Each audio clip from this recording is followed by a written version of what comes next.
very good morning to our RANsquawk listeners. Welcome to the European Rundown for today, Wednesday the 15th of December.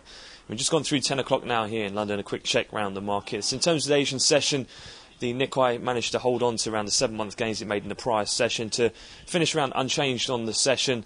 That's in spite of the latest Japanese Tankan survey coming in pretty much in line with expectations, although showing its first reversal in large Japanese manufacturing sentiment for a first downturn in 2 years. Elsewhere in terms of Europe, much of the focus has been dominated by that of Spain after Moody's has put the country's sovereign rating on watch for a possible downgrade. It did hit the euro in early trade. That announcement from Moody's came around 6 a.m. just ahead of the open and has seen the peripheral spreads all widen, led by Spain, which is wider over German bonds by around 6 basis points. And in terms of reaction in equity markets, financials then are the biggest underperforming sector in the Eurozone, with the IBEX underperforming as to as the FTSE MIB.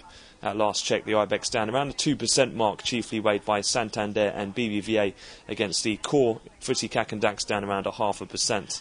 Elsewhere, in terms of economic data from the UK, we've seen the latest jobs numbers, which have come out slightly worse than expected. The ILO unemployment rate rose to 7.9%, above the expected 7.7%. It did knock cable around 20 pips in terms of the major currency pair.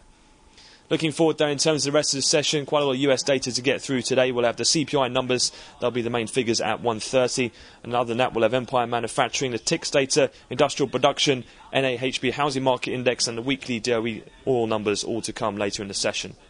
So that concludes the European morning opening wrap. We'll have another update to come at the European cash equity close. But that's all from me for the time being, so have a great trading day.